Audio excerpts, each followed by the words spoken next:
Over the past 50 years, the citizens of El Dorado County have participated in various visioning processes, like Buckminster Fuller's Town Watch 80, the original stakeholder meetings for the general plan, the Proposition 5 process, and the El Dorado County Economic Development Corporation efforts are just 3 examples.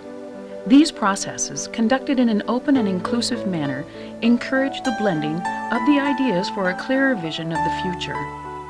Public participants generated a sense of ownership in the results, but for the most part, their ideas have been put on a shelf and mostly ignored by local governments. The last such community process event was conducted on December 3, 2010, the results of which envisioned an El Dorado County very different from what has happened at a policy level in the last 2 years, and very different from the visions created 30 years ago. The results from this event are consistent with past events and are being computerized and blended with them.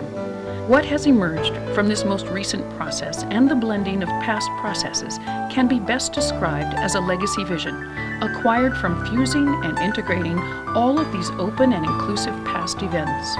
The blending of input from these events generates major clusters representing legacy themes that have occurred as community input over and over again.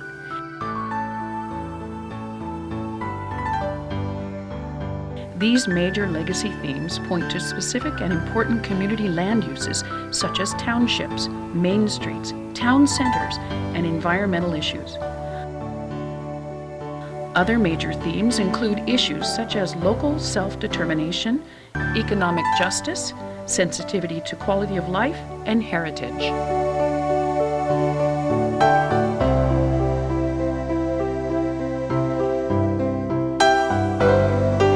This cumulative legacy vision best describes the local landscape as aesthetically pleasing, steeped in heritage, economically viable and wealth-generating, connected to thriving agriculture, tourist and recreational activities operating in a stable natural environment.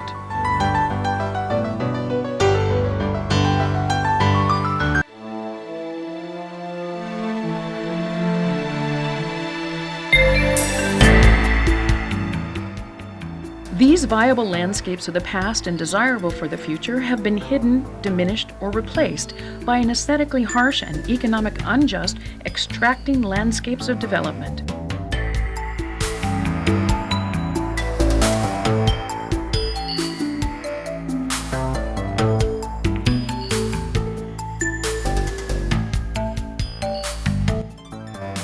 How did this come about? A political clash of unrestrained ideologies laid the foundation for the economic development that has occurred. One ideology arises from the combination of liberal politics, humanist beliefs, weakly managed capitalism with a dose of patriotism.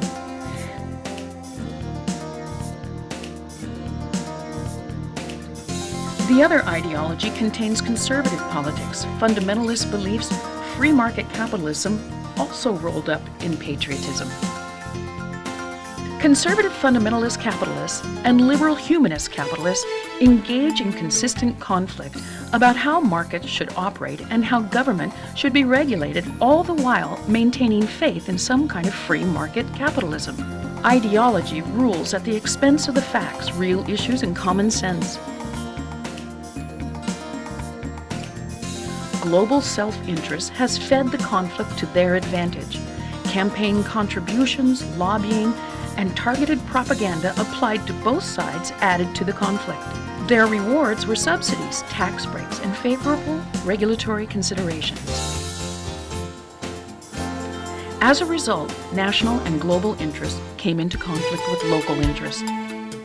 Wall Street devastated Main Street. Conservative actions shifted competitive advantage to multinational mass retail, repressing local business options. Liberal efforts overregulated, attempting to save everyone from everything, which restricts diverse business growth. The interaction of these two ideological-based phenomena reduces local freedom for the economic choice as to what type of business a person can build and have a chance for success. Mass extraction of wealth from Main Street to Wall Street leaves few options for local investment. Behind the facades of these mass market structures are the remains of the once thriving economic engines of Main Street, now pushed towards extinction. Gridlock results at the national, regional, and local level. few meaningful decisions are made. Wealth extraction continues. Local and regional developers, politicians, and government officials have taken advantage of this gridlocked situation for their own short-term gains. When local citizens from both political ideologies begin to realize the loss of basic freedoms to pursue the American dream, the necessity to generate ideas to save those freedoms becomes more important than the ideologies themselves. Shared ideas empower communities. Community visioning processes show that ideological differences take a backseat to getting things done. The ideas thus generated provide the possibilities to revitalize the freedom to pursue economic opportunities. With these political realities in mind, let's return to the legacy vision. The computer-based legacy vision becomes a tool for civil economic decision-making. Each specific land use cluster is depicted visually as a module. These modules are used to help assess land use wealth generation capacity. Specifically, these modules depict aesthetics, design, and economic success potential as elements that work together as economic units. Some clusters work together as complementary economic bundles, when one function helps other functions perform more effectively. The modules may be placed on maps, satellite images, and used with computer simulations. The modules and bundles represent community economic unity and may be used to determine the wealth-generating capacity of their specific land use configurations and the community as a whole. The modules capture the visioning input on sticky notes with the public's ideas written on them, later clustered through computer simulations to show reoccurring legacy themes for decision-making. These modules are not absolute. They are meant as guides. Their content, themes, names, and purposes may be changed and combined as needed. Here are a few of the modules. Historically, main streets are the central engines driving local civil economics.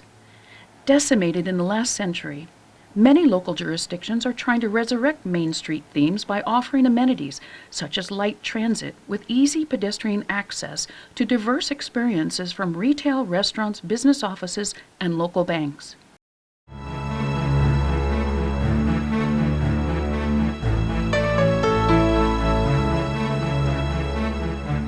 The town center's primary function in civil society is to provide accessible public open space and facilities to engage in civil democratic assembly for community discourse and decision-making.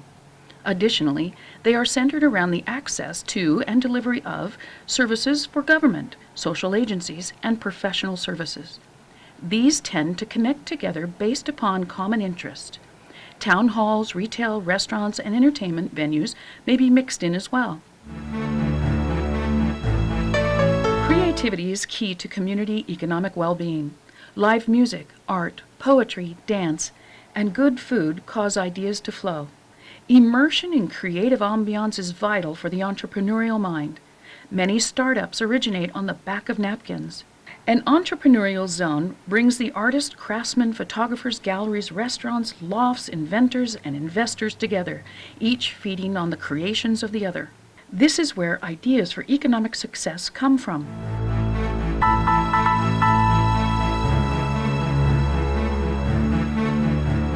Mixed-use neighborhoods may include townhouses, row houses, schools, and community centers.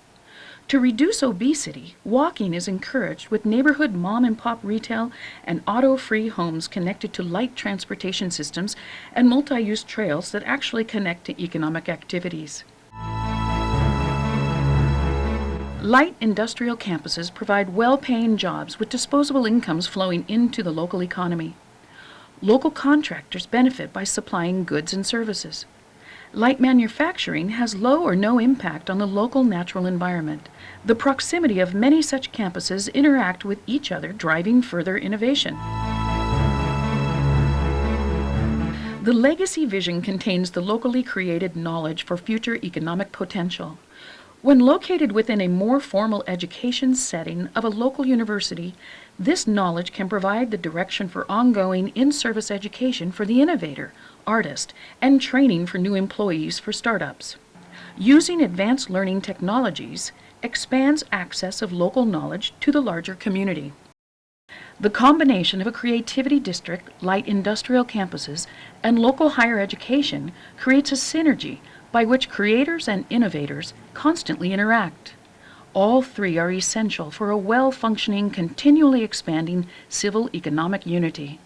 All three were functioning well together in the late 1970s and early 80s in El Dorado County.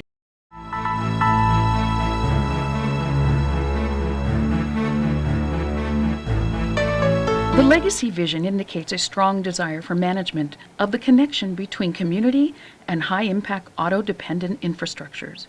The Freeway Interface module concentrates automobile services such as car sales and maintenance with motel and retail where travelers and visitors may easily connect to light transit.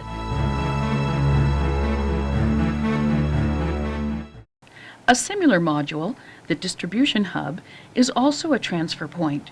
Here, large shipments are warehoused. The goods may then be distributed to the community on less intensive modes of transportation, such as small trucks and light transit.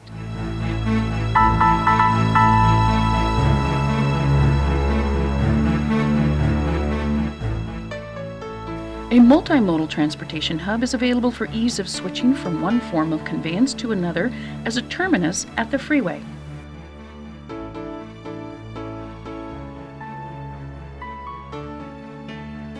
These three modules also form a bundle, which primary function is the overall reduction of intrusion of heavy traffic upon a community. This allows the community to maintain the integrity of an infrastructure scaled to the community's needs. There are many modules and bundles derived from the legacy vision, including health and safety, energy generation, bioculture, and watershed. The module's prime purpose is the study and evaluation of existing community land use wealth generating capacity and future growth. And as such, their wealth output can be added together. In order to maintain economic unity, the sum of the salaries of the modules must exceed the income requirement of the citizens living there. The income of the citizens, in turn, must be sufficient to buy goods and services in the community. This total economic interaction is the land use wealth generation value of a dynamic, united local economy. A tally card is provided to determine the local assets for each module. A set of modules configures an economic unity helpful to determine the value-added benefit of each business and service provider and any future business or service provider. When businesses and services are providing a value-added benefit, legitimate profits are expected. In a civil economy, most of these profits are reinvested locally, back into the community. Business can expand, new employees hired, new businesses started, and homes constructed.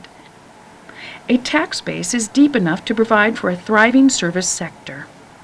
This feedback and bootstrapping add to the expanding community wealth generation landscapes. The mass marketing extraction landscapes are also represented as modules. These modules interact economically with each other as well and can be bundled. They are also useful to evaluate the ethical intent when considering that their introduction may cause a negative economic tipping point in a civil economy. Mass market retail relies on low wages, outsourced product production, and entry-level employees with few or any benefits. The salaries paid will not maintain a mortgage, cover health care, or access to education. The mass housing developments associated with mass market retail cannot be sustained by these low wages. Economic unity is broken. Low wages will allow for large profits to be extracted by big box retail. These profits are not reinvested into the community. The net value added benefit to the community is negative, leaving a total land use wealth deficit. A comparison between these approaches to land use reveals that mass market retail requires capital-intensive landscapes of freeways, overpasses, four-lane surface streets, and high water and gas and electrical energy consumption. Civil economic landscapes have proven to be far more sustainable. The retention of profits for reinvestment into the community creates future wealth generation and ensures a deeper tax base required to maintain a lower cost infrastructure, as well as support those in need. Mass market retail requires continuous subsidies and tax breaks. Their profits are extracted and not reinvested in community, which means their contribution to the community is shallow at best. They do not generate the funds necessary to maintain and mitigate the costly intensive infrastructure upon which they depend. The relentless pursuit of profits of mass market retail continuously depletes the wealth in the communities in which they operate. Low wages require that health care, retirement, and low-income housing be externalized to the larger community.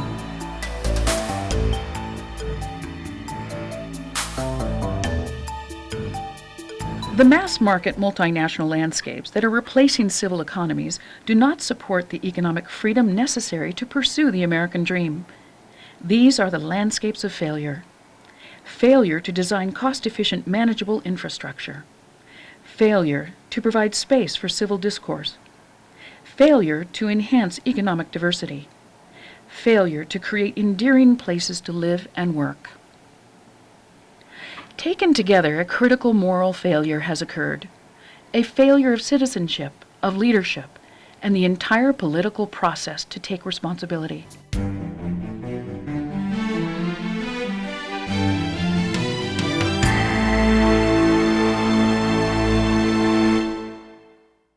The CEO of Walmart earns more than 900 times the pay of an average employee. These employees do not make a livable wage and receive little or no benefits. How can elected officials choose to allow such inequity to exploit their constituencies? The further we slide into these landscapes, the greater our dependency on them. This means more educated, responsible Americans working more de-skilled jobs at declining pay, trying to make a mortgage, chasing high health insurance premiums, have little time to find the contacts, and have the resources to break out of the economic decline. Freedom suffers. Every time a citizen buys from mass market retail, she or he contributes to their own economic and political oppression, and to the repression of the laborers producing the products sold.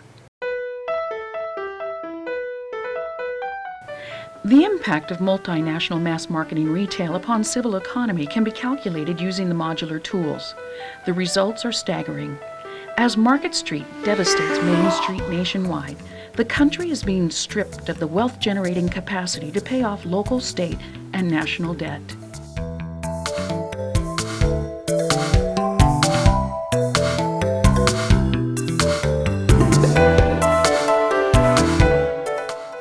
Our communities have the basic resource to make a transformation from a restrictive, oppressed economy to one of empowerment.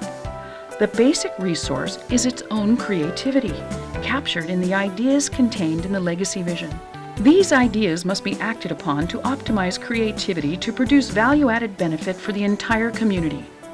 Creativity, technology, and knowledge, the basic building blocks of a free civil economy, provide the interaction to attract investment and capital for high-tech, high-wealth generating enterprises to function. These three requirements are fulfilled by the bundle comprising enterprise centers, innovative technology generation from light industry, and a flexible, responsible education system. The interaction between creativity, technology, and knowledge allows for continuous cycling of investment and profits, bootstrapping more value-added investment in an increasing diversity of economic freedom of choice to keep the American dream alive. To prevent unjust advantage in economic landscapes, individual freedom is maximized when agreement is reached to compete based upon civil, economic, ethical standard that requires any business or service to deliver a tangible value-added mutual benefit to the community in which they operate. Value-added benefit is basic to exercise freedom of economic choice. Economic choice is the driving force expanding quality of life, including wisdom, wealth, wellness, and community well-being.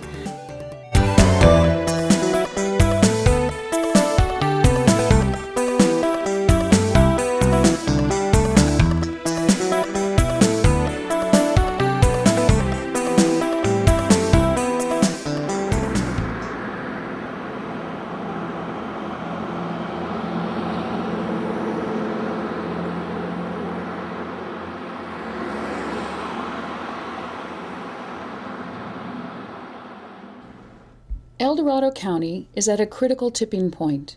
A viable El Dorado County deserves accommodation for an imperative, guaranteeing individual economic justice and liberation. Where citizens have the responsibility and the power to drive the productive energy for creating ideas to navigate economic complexity effectively. No individual, business, government, or institution knows what to do within such complexity. Each, however, have knowledge and experience to share in the search for and reach by consensus clarity of direction in the landscapes in which all live, work, and play. We have a critical choice: to act as free-willed citizens and flourish together, or as isolated, repressed, manipulated consumers consumed by corporate greed.